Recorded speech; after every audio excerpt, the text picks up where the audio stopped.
Knocking dead, Alan. Yeah, right. So, this one's the one that's plugged in, right? Okay, so here's my project Satire or Not. I'm Alan Zhong and your classmate.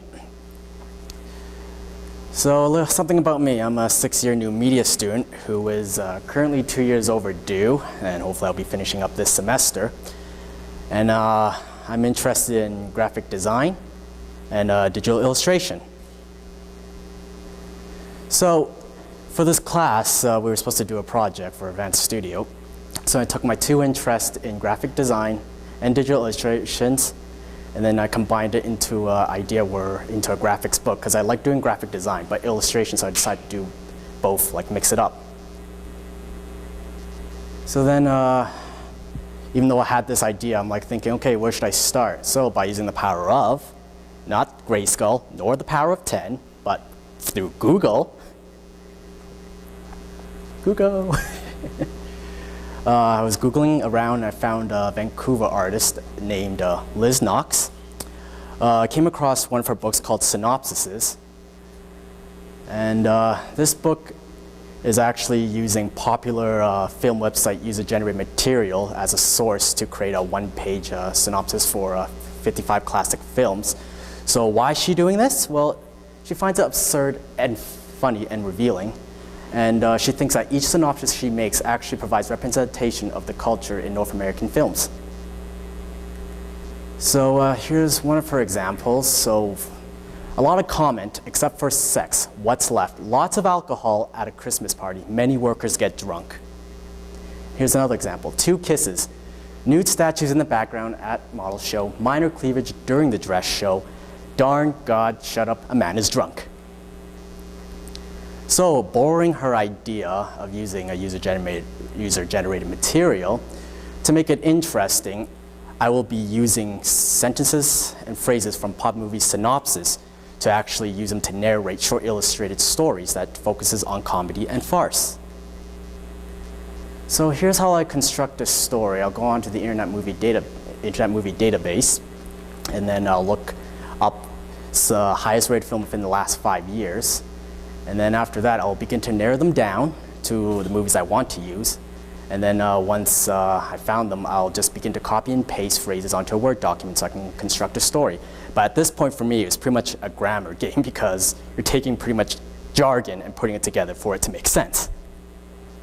So here's what the process looks like once it's done. So I just paste it all and then see if I can create a story. So after putting a story together, I'll usually brainstorm and sketch out my ideas in Photoshop with a drawing tablet. And then I'll begin to sketch out a storyboard, and they're usually between 4 to 5 pages long because I have to keep it manageable. So originally, here's some character sketches. I was going to do some character sketches. Well, my character's going to appear something like this, but then I figured, I'm like, okay, that's going to take a long time, so I simplified to a deformed chibi character. And all my characters are going to follow that chibi formula. So then I'll begin to sketch out my storyboard in the Stickman edition, where I'll just randomly start doodling some stuff. And then I'll eventually get something like this. How I actually come up with these ideas in my process is that it's whatever I'm currently doing right now, and it's all pretty much kind of a spur of the moment. So whatever I'm doing right now will actually affect how the story is going to turn out. For example, like, let's say if I'm listening to a song with the word penis, penis repeated all over and over again. So then after sketching a storyboard, I'll just sketch out a brief storyboard to see what it actually looks like. And then once I'm satisfied, I'll actually begin to sketch it out like so. And then after sketching it out, I usually color, and this is what my final product looks like. So then here's a YouTube video showing of what my coloring process is actually like. I'm going to make you guys sit through the whole thing because I'm a very cruel person. Well, it's also to give you a sense of how long it takes to color and to show people how I color, because there's no right or wrong way to actually color. It's kind of like find your own style. You can't exactly copy from another person's style of coloring, so I just had to come up with my own style. Can you sort of idea what's happening? Well, let's see. Well, right now I'm providing like some shadowing, well, coloring the areas I want in a color. I mean, like, just coloring it out in I don't know how to describe this. It's just kind of like, it's kind of like sketching it out with paint, pretty much. You're moving pixels in different areas in order to sort of shade things. To shade things, it gives them texture and details, because if you noticed in my sketches when it's complete, it's very clean, but there's no texture to it, so I kind of use paint to make up for that.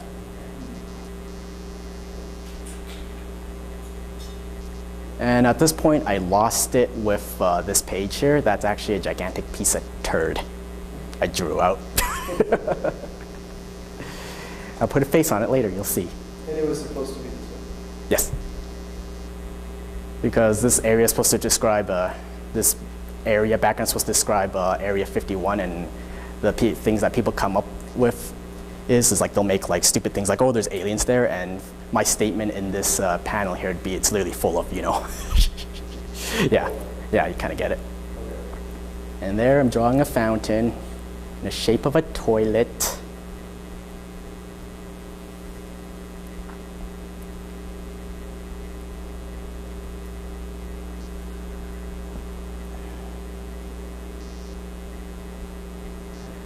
Well, this video actually took about 3 hours, maybe 2.5 to 3 hours to actually draw, so I sped it up by almost 3,000% into like a 6-minute video. If I actually sped it up to about 4 to 5 minutes, I actually found it was really hard to keep up with, and I found 6 minutes was the sweet spot for your eyes.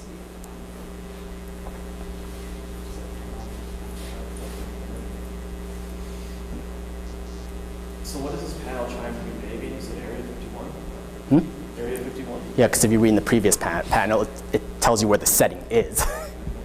It's just that while actually coloring, I didn't have enough time to record other pages of how I color, and this is the only one available, because it's mostly time management again. It says peeing in a fountain. You'll see, just watch. I'm not spoiling it just yet. The books are over there. You changed that 2011. Because I'm using movie synopsises from, you know, movies. That was a terrible movie. Thanks. Now I don't have to watch it now, thank you. Anything that Ryan Reynolds and Jason Bateman's.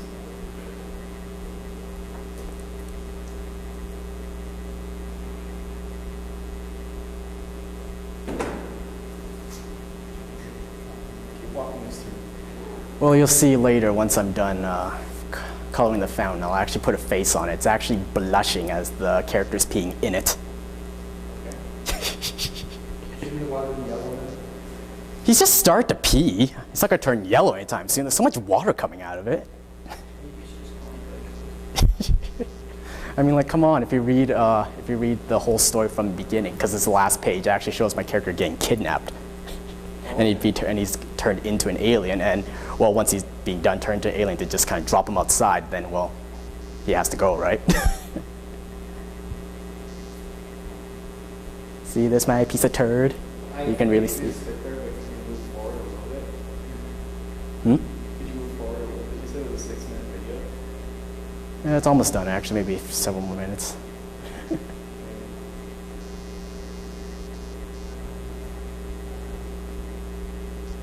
So do you drink tea like Zarina when you work? Nope, I drink lots of water and I end up going to the washroom quite a bit. Asking, you shall receive. What's that? You pee in the magic fountain? I wish. It was like pouring out rainbow water. I would.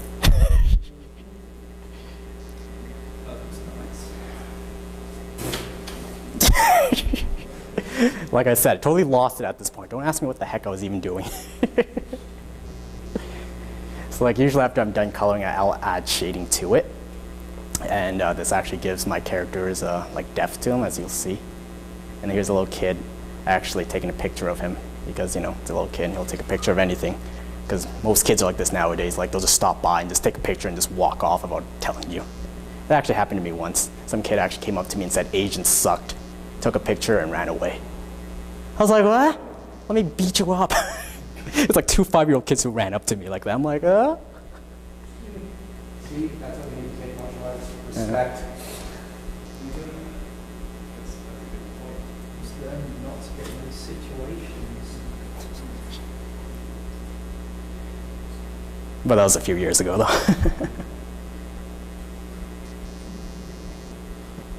Was this one of your most enjoyable panels? Yes, it was actually, because it was my last panel, so I can actually take my time coloring it instead of rushing it.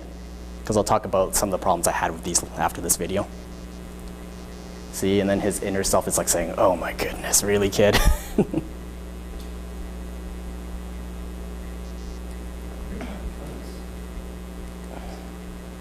Well, anyways, it looked like it was easy to color, but I ran into some problems. Coloring takes a very long time, and I'm really slow at it. So then to solve this issue, I actually ended up recycling some backgrounds from my previous panels. If you actually saw in the beginning of the video, you actually saw me copy and paste a layer from a previous page and use that as the background, because for me, if I were to redraw it every time, it would take an extra hour. And I find using backgrounds like those will actually keep the story in canon to show like it's still in the same area. And a problem I ran into was also the layout of my comic panels. Is because this is my first story. I was thinking about just using rectangular and box shapes, but I found that it actually doesn't really portray any movement of my characters. So then I opted to adopt from manga style these triangular boxes. Don't you guys actually agree that the movement and my characters flow a lot better? Like, see here, what can you see versus this? Which one actually moves better? I guess you could say that this one sort of directs our eyes to move to the next panel, so it's going left to right, where the other one is just you can look at anything and it can start anywhere. Yeah, hence why that was a huge issue, because once I was done this, I thought it was good. But then as I started drawing out another story using another rectangular layout, I was like, wait a minute, this doesn't make sense. So then I actually had to do some research and found out using these kind of triangular shapes more effective. Okay, so here's the results of my project. So the book is finished, but for this exhibition. But it remains incomplete because I want to add more to it. Originally, I was planning to have around 10 stories to it, but because of time management, I actually had to cut it down to 5 stories. And after this, I will actually still want to work on it because it's still an ongoing project for me. Because if you actually read my book, you can actually see character disappear off screen. I'll actually make them reappear later in another story, in another panel, so they'll actually interact. Not in like a friendly term, but like very destructive. Like for example, like let's say a character is about to fall in the hole and one character in a previous story was sent flying, and then this character that was sent flying will come into this panel and like knock him down to this guy's death. So anyways, where to from here after I'm done this semester here at the university? Well, I'll pick up this project later because I'm now using these new skills I actually found while working this project. I actually want to move on and do something more ambitious, like create like a large-scale poster that's like hand-drawn by me. And where I see myself going with this is I'm using this as a way to actually use it as experience to actually allow me to find work in the print industry, because I love print. And I'm thinking, well, I'm doing a magazine, right? That's considered print, and I'm really enjoying it, so I'm like, well, might as well. So I'm continuing with that route. And any questions? Yes, Smith? Will, back. When we did the setup on Wednesday night, or maybe it was Thursday or Friday, you put out about 10 copies there. 15. 15, right. And if anybody here wants to buy one, would you sell one? Yeah, I could give it to them for free if they're really interested. Okay, it's good. See, one of my concerns was that Alan wanted to give them away for free, and I knew we wouldn't have enough for the duration of the exhibit because everybody would. So you guys negotiate with Alan if you want to sample. Well, this is the reason why I want to give them away for free, is because this work is incomplete, like I said, and plus I don't feel like the work I'm producing right now is that good enough to really sell. So yeah, so it's a better way to get your artwork out there. Yes, Tim? You got any interest in like What do you mean do? You sort of just you brushed it and then you smudged it. Is that how you make your? It's like painting, right? You add layers, and then you add another layer of another color, and then you kind of mix it in like that. That's how you get the. I do that a lot when I was in high school. Mix the layers and sort of just. No, they're on one layer, and then I smudge them, and then because if you actually saw me outlining them, I do this. Well, that's to bring more color and texture, and then I'll go over it once again to make shapes and textures. So he's treating it like it's a brush. Mm-hmm. So he'll 'Cause I lay was- down some paint and then brush the paint into the other. Because I was brought up as a painter, really. Okay.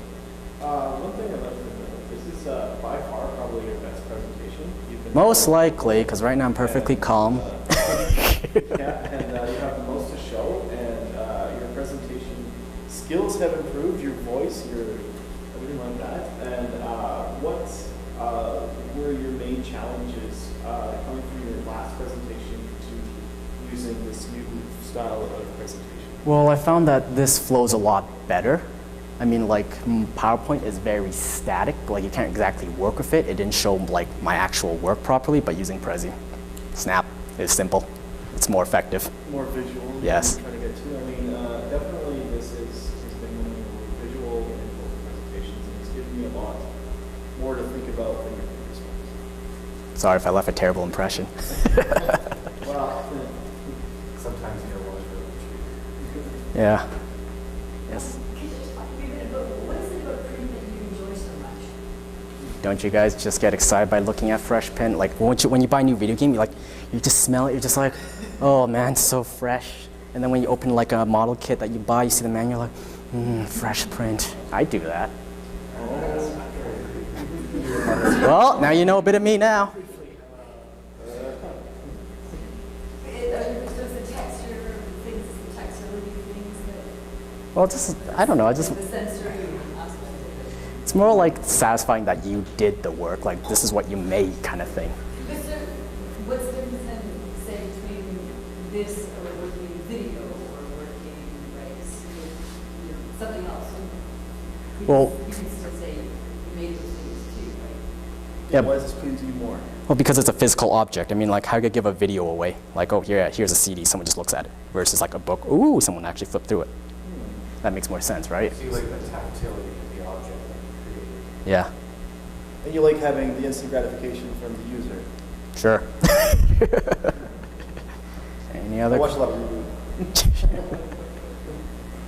So, yeah.